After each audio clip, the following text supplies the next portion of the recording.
Magandang gabi po sa lahat. Salamat sa Diyos sa unang linggo ng Pebrero, no? Kapistahan kanina ni San Blas, no? Blessing of the Throat kanina. Kahapon, nagbasbas tayo ng kandila, no? Candle Mass, no? Candelaria.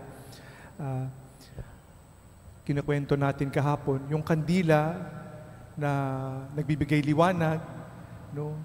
Hindi maganda yung tsura kasi maraming tulo, maitim, pandak, no?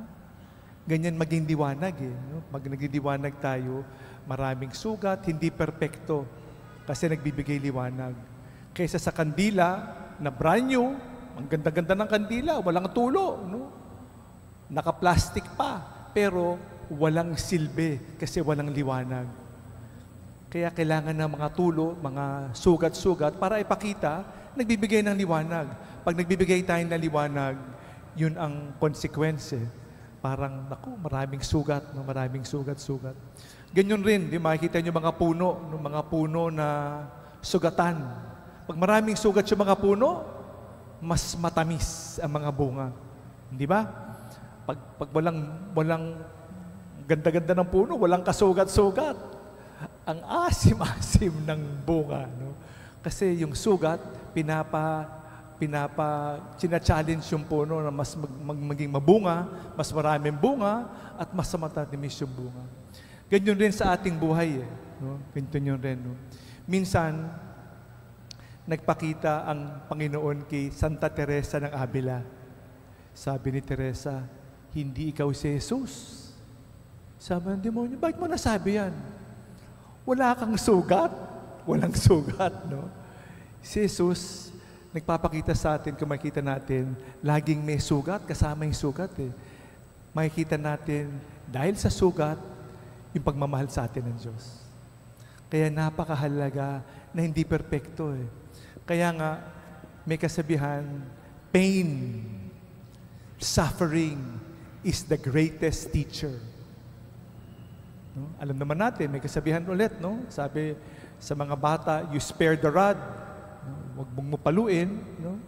Then you spoil the child. Kailangan mahalaga eh, no? Kailangan ng disiplina, kailangan magsakripisyo, kailangan sa buhay eh. Eh gusto natin, madali ang buhay, hindi pwede. Kaya nga yung unang pagbasa sa libro ni Job, no? Sabi niya, ang buhay, puno ng hirap. Kailangan natin ng hirap eh. Kasi pag walang hirap, paisi-isi, delikado. Pero ang hirap na to, no, we learn from this. Hindi puros hirap-hirap lang, no? Walang kasing daming hirap, no? Maraming pagsusubok, napakaraming pagsubok, hindi na makaya, no? May kausap ako, sabi niya, gabi-gabi na lang, no? Yung unan ko, puno ng luha, sa dami ng problema na aking naranasan, gabi-gabi na lang. Ganyan ba yung kwento ng ating buhay? Walang katapusan na problema, patong-patong. No?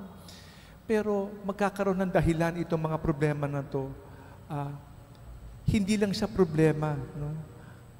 Kung mapreseso natin itong problemang ito, hindi siya magiging problema. Kung problema lang, no? Ipagdasal natin mawala, hindi basta mawala, pero maproseso itong problema na to. Kailangan ma-resolve ba natin bakit may problema? Baka naman tayo may kagagawa ng problema. No? Kunyari, ano bang problema? Yung aking kalusugan. Kung hindi ako nag-exercise, kumakain ako ng mali, di ba? Eh talagang magkakaproblema ka. So we will learn from the illness. We will learn from the problem. Kung iproseso natin. Kung hindi, napakali ng problema. It will remain to be a problem. Palaki lang palaki yung problema. Kaya, sana ang hamon sa atin ay iproseso ang mga problema natin ito. Yung paghihirap natin has to undergo a process. Then, we learn from the paghihirap. If not, it will just be, anong klaseng buhay naman to? Puros pahirap na lang. We learn from this and we will become better persons. Sa English, yung ating Salmo Responsorial, iba yung sa Tagalog eh, no? Yung sa Tagalog, iba yung version. Pero basically the same.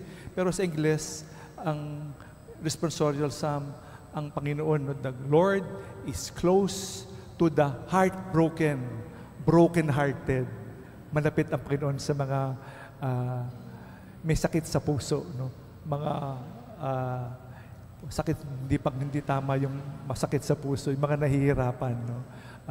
Heartbroken, no? Sino ba yung heartbroken? No? Malapit na ang Valentine's, no? Malapit na ang mga sasabihin natin, no? Malaking hamon para sa atin.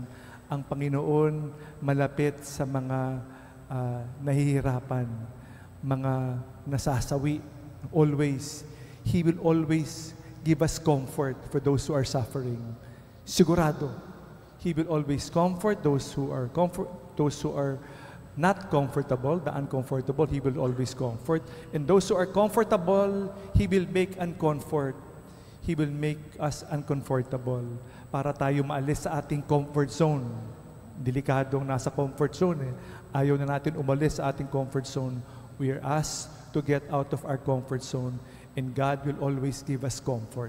Yan naman ang pangako sa atin, the promise of ngayon, ito yung huling punto ng paghihirap na ito.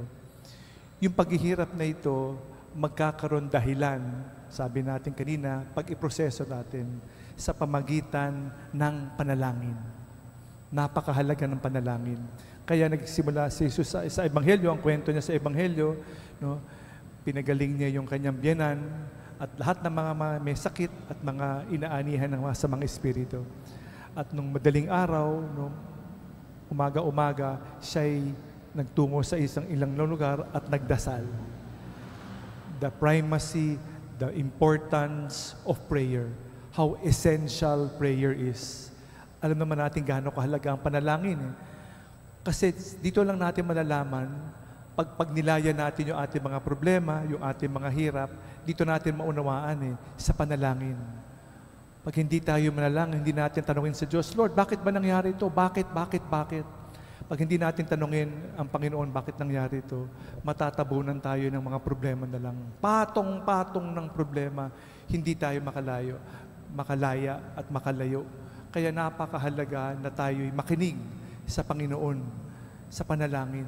Lalong-lalo na sa panalangin natin, lagi nating sinasabi, ang panalangin, talking and listening. Hindi lang naman monologue, ako lang nagsasalita.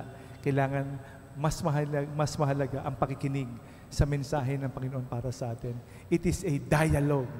A time to listen, a time to talk.